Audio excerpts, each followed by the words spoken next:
এই ভ্যাম্পায়ারের দাঁতে প্রচন্ড ব্যথা করার কারণে সে তার দাঁতের চিকিৎসা করার জন্য হাসপাতালে চলে যায়, কিন্তু তখনই একটা ছোট ছেলে তাকে চিনে ফেলার কারণে তার দিকে তাকিয়েছিল।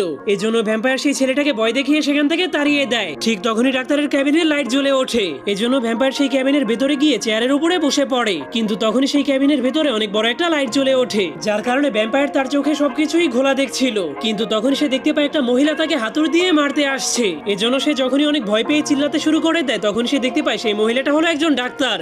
এজন্য সে অনেক খুশি হয়ে তার মুখটাকে খুলে দিলে ডাক্তার তার মুখের মধ্যে একটা মেশিন ঢুকিয়ে দেয়। এরপর সে ভ্যাম্পায়ারের দাঁতের মধ্যে ব্যথা কমানোর ইনজেকশন দিয়ে দেয়। কিন্তু তখনই ভ্যাম্পায়ার ডাক্তারের গলা দেখার পর তার রক্ত খাওয়ার ইচ্ছা জেগে ওঠে, কিন্তু সে ডাক্তারের গলায় কামড় দিতে গেলেই তার দাঁতে আবারও ব্যথা শুরু হয়ে যায়। এজন্য ডাক্তার দেরি না করে ভ্যাম্পায়ারের দাঁতের মধ্যে ড্রিল ঢুকিয়ে তার দাঁতটাকে ঠিক করতে শুরু করে দেয়, যার ফলে কিছুক্ষণ পর তার ব্যথা একদমই চলে যায়, কারণ ডাক্তার তাকে একটা নতুন সোনার দাঁত লাগিয়ে দিয়েছিল। কিন্তু তখনই তার মাথায় একটা শয়তানি আইডিয়া চলে আসে। এজন্য সে ডাক্তারের রক্ত খাওয়ার জন্য ডাক্তারের দিকে যেতে শুরু